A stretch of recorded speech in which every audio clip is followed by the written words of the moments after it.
Meus amados, a paz do Senhor Jesus. Nós estamos aqui ainda dentro do propósito de aprendermos a palavra de Deus, levando em consideração que tudo aquilo que nós conseguimos aprender ainda é pequeno, ainda é pouco, diante da grandeza do que nós temos de ensinamento na palavra de Deus. Lembrando que eu preciso da ajuda de vocês para divulgar esse trabalho. Eu, mais uma vez, vou mencionar que eu não quero para mim, que eu não tenho desejo de crescer e muito menos ser reconhecido financeiramente. Não. Eu tenho um intuito, eu tenho um chamado e eu sei que Deus está nesse negócio. E tudo que eu recebo é dele. Tudo que eu tenho é através dele. Então é só uma maneira de reconhecer que eu não sou e que ele é. Que eu não posso e que ele pode todas as coisas. Mas voltando à palavra de Deus, no livro de Gênesis, ainda dentro do capítulo 2, que fala lá do Jardim do Éden, da formação do homem, da mulher, do início dessa vida pecaminosa do homem, eu quero mais uma vez falar dentro do capítulo 2, a partir do versículo 18, que falei há poucos dias atrás, mas hoje nós vamos tomar uma outra direção, porque a palavra de Deus nos faculta a dirigirmos para vários setores da nossa vida. E nós vamos continuar aqui na esperança desses cachorros se aquietarem. E tudo é possível. E diz assim o versículo 18 do capítulo 2. Subtítulo: Como Deus criou a mulher. E disse o Senhor Deus: Não é bom que o homem esteja só. Far-lhe-ei uma adjutora que esteja como diante dele. Havendo, pois, o Senhor Deus formado a terra, todo animal do campo e todas as aves do céu, e trouxe o Adão para ver como esse lhe chamaria. E tudo que Adão chamou a toda alma vivente, isso é o seu nome. E Adão pôs um nome em todo o gado, nas aves do céu, em todo animal do campo. Mas para o homem não se achava adjutora que estivesse como diante dele. Nós sabemos que Deus é perfeito na sua criação. E quanto à formação da Eva, eu acredito que já estivesse nos planos de Deus. Porque uma vez que tudo que ele criou, que é necessário macho e fêmea, ele fez. E depois, talvez, vendo o semblante de Adão, talvez não muito feliz, um pouco contristado, ele resolveu criar uma mulher, mas criar também uma condição de individualidade. E nós notamos aqui, ó, que ele usou pela primeira vez a chamada anestesia. Então o Senhor Deus fez cair um sono pesado sobre Adão, e este adormeceu, e tomou uma das suas costelas, e acerrou a carne em seu lugar. E da costela que o Senhor Deus tomou do homem, formou uma mulher, e trouxe a Adão. E disse,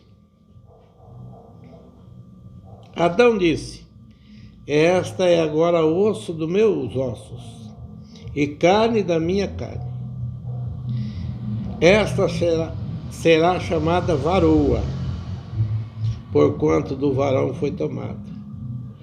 Portanto, deixará o varão o seu pai e a sua mãe, e apegar-se à sua mulher, e serão ambos uma só carne. Bastante polêmico esse assunto. Nos dias em que nós estamos vivendo, em que casar e desmanchar casamento tem se tornado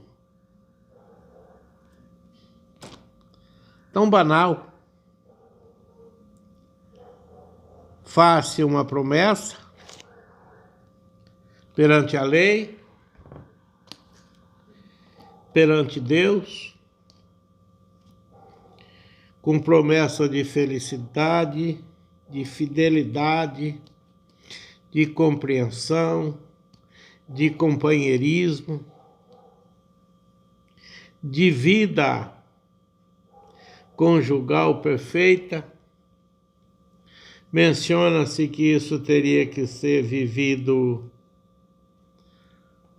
na dificuldade, na bonança, na alegria, na tristeza, na saúde, na doença. Mas esses propósitos são quebrados quase sempre. Nós chegamos a ouvir muitas vezes pessoas dizerem, se não der certo, nós separa. Nós vamos tentar. É um assunto bastante difícil, até para o pastor, nos aconselhamentos. Nós encontramos pessoas que vêm para a igreja depois de um casamento que não virou, não funcionou, não deu certo, não houve compreensão.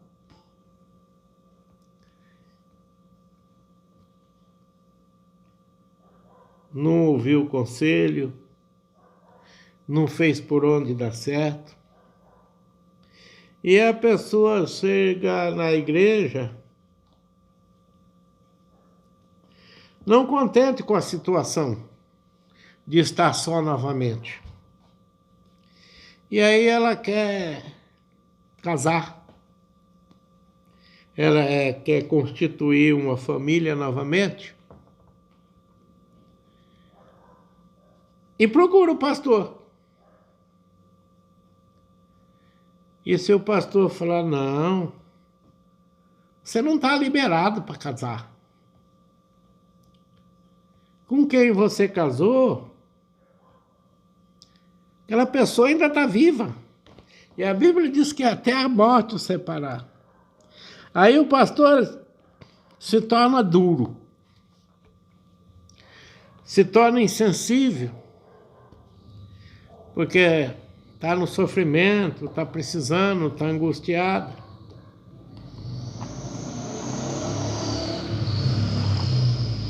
E aquela pessoa, se não casar novamente, vive o resto da vida pondo culpa no pastor que falou para não casar. E se ele consentir que se casa pelos princípios dele, não pelo princípio da Bíblia, porque a Bíblia fala que é uma só carne aqui, ó. E serão ambos uma só carne. Se nós ler o versículo seguinte, fala assim: e ambos estavam nus, o homem e a mulher, e não se envergonhavam porque era uma só carne. Deus tinha feito um para completar o outro.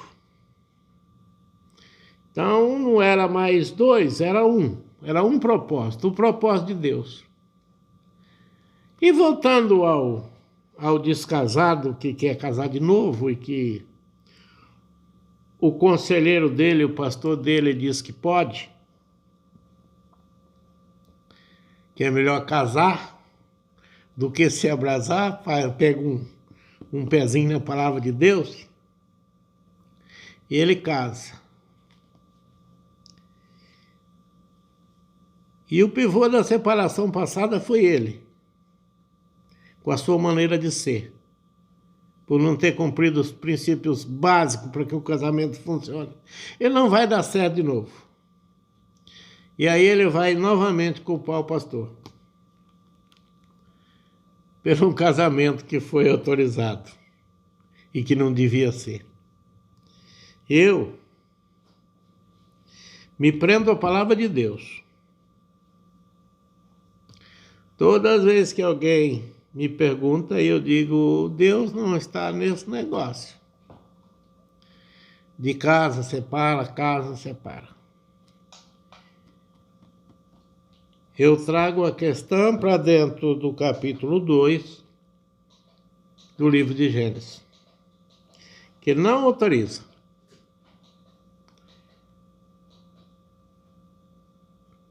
A Bíblia fala que são casados e que casado precisa de um dos dois morrer. Costumo fazer, inclusive, uma certa brincadeira para não ficar um negócio tão sério. Eu digo: melhor você morrer e se livrar desse negócio sério. É muito fácil distorcer a palavra de Deus quando nós estamos interessados em sair do prumo, sair da linha. Nós lemos aqui, ó: portanto, deixa orar o varão o seu pai e a sua mãe. Quer dizer, se você for casar, prepara um lugar para você. Casa de pai e casa de sogro não é para gente casado. Você vive na casa do teu pai enquanto você é solteiro, a sua esposa ou o seu marido vive na casa dos pais dele enquanto é solteiro. Depois, precisamos ter a iniciativa de ter o nosso lugar quando casado e viver as alegrias e as amarguras que esse casamento pode nos trazer. Enquanto é tempo, pense nessas coisas, depois decida por casar ou não. Que Deus nos abençoe.